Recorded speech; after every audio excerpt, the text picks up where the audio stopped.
Breaking news from around your world on this Tuesday, May 8th, 2018. I'm Larry Rice. North Korean leader Kim Jong Un met Tuesday with Chinese President Xi Jinping in a northern Chinese port city and pledged his continuing commitment to denuclearization ahead of his expected summit with U.S. President Donald Trump.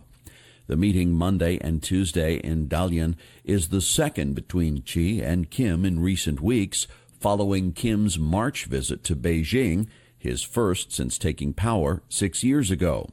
In comments carried Tuesday by Chinese state media, neither leader was quoted as directly referring to either the planned Trump meeting or Kim's summit with South Korean President Moon Jae-in late last month. However, state broadcaster CCTV quoted Xi as saying China supports North Korea to stick to the denuclearization of the Korean Peninsula and supports North Korea and the U.S. in solving the peninsula issue through dialogue and consultation. Trump tweeted Tuesday that he planned to speak with Xi later in the day to discuss trade and North Korea, where he said relationships and trust are building. Kim was quoted as telling Xi that North Korea remains committed to denuclearization and has no need to possess nuclear weapons if a relevant party drops its hostile policy and security threats against it, a clear reference to the United States. President Trump will announce on Tuesday whether he will pull out of the Iran nuclear deal or stay in and work with European allies who say it has successfully halted Iran's nuclear ambitions.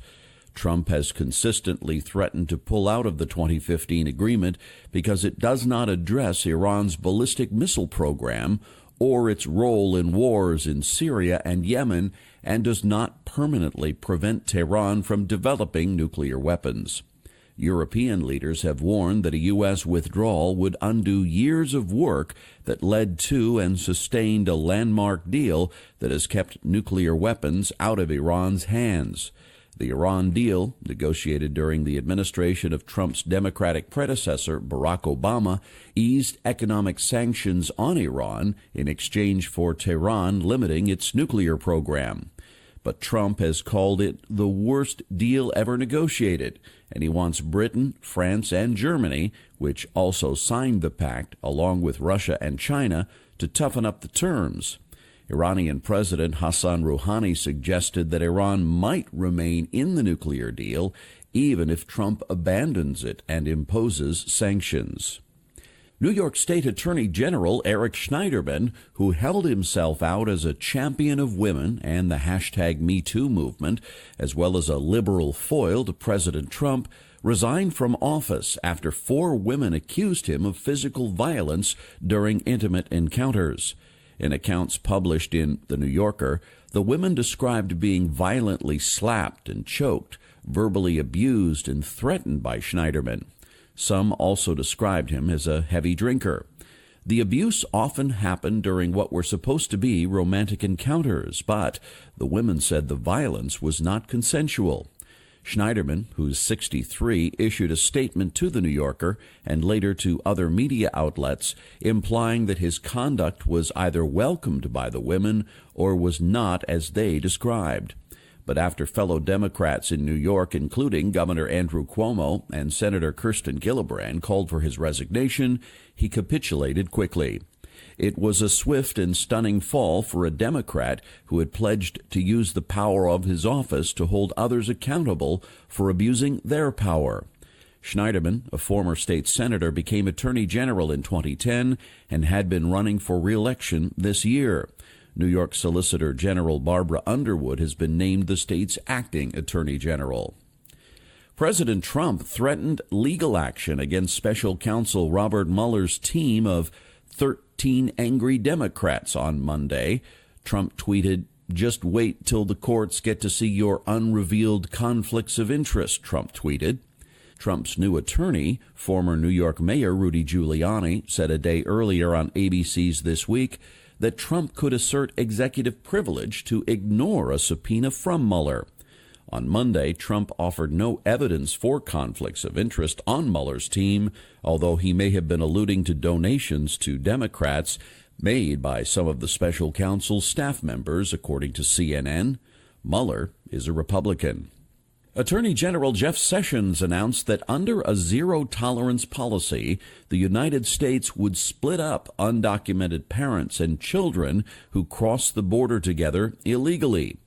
Sessions said in an Arizona news conference, "If you are smuggling a child, then we will prosecute you, and that child will be separated from you as required by law.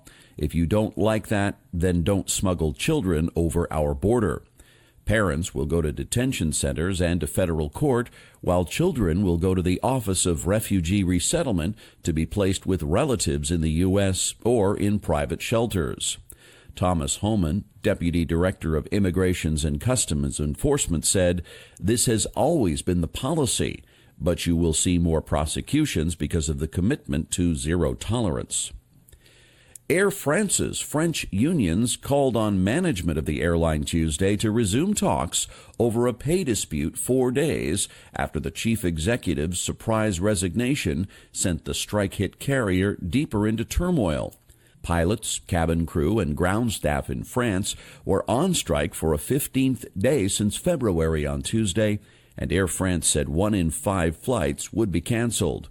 It estimates the industrial action has so far cost it €300 million, about $356 million. Union reps said on Monday they would not renew their strike notice, meaning no further strikes are planned for now. Dutch union representatives said on Tuesday that Dutch carrier KLM would have to stick with its partnership with Air France, even though the French airline is under increasing pressure from strikes.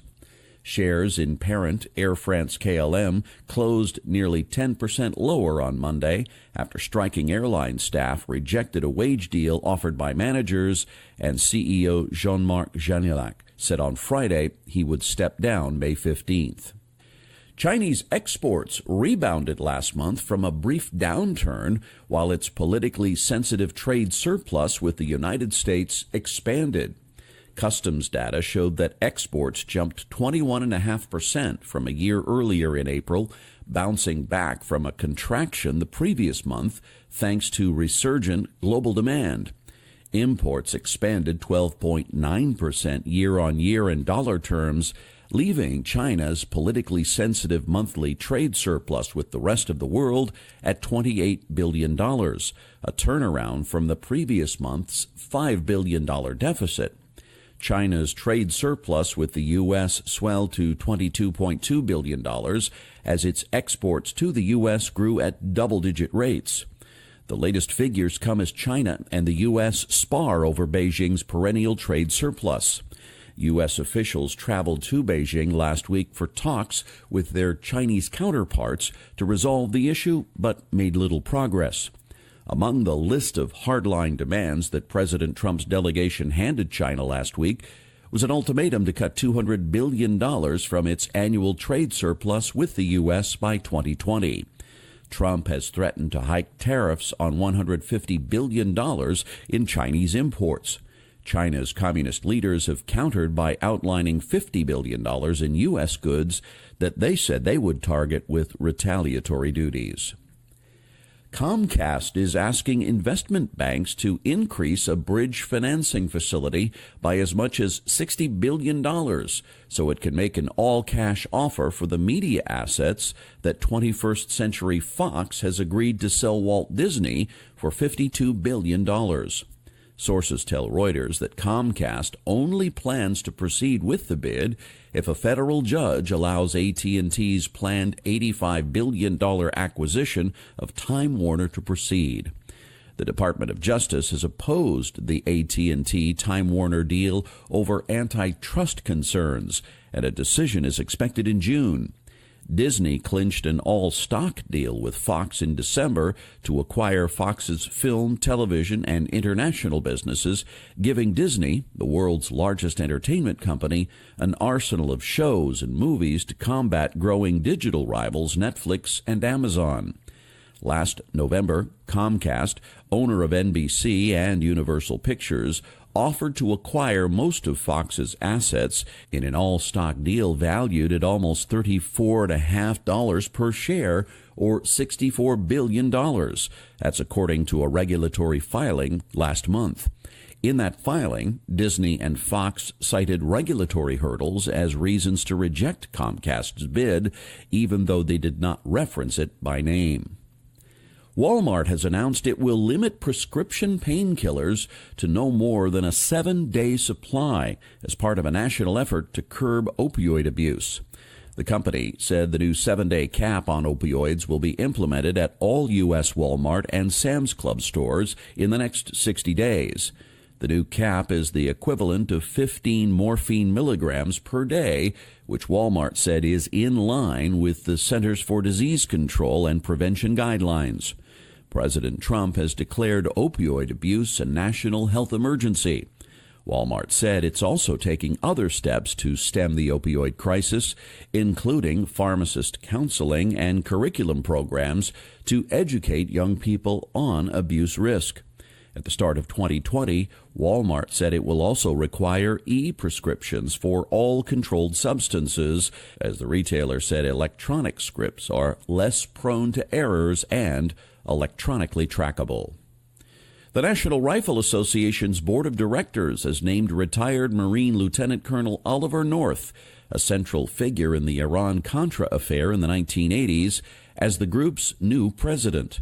The move came after NRA President Pete Brownell decided against seeking a second term.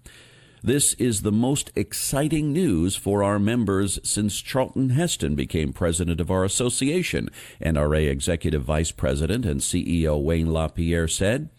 Oliver North is a legendary warrior for American freedom, a gifted communicator and skilled leader. North was convicted in 1989 for obstructing justice, mutilating government documents, and taking an illegal gratuity. He said he was eager to hit the ground running as the new NRA president.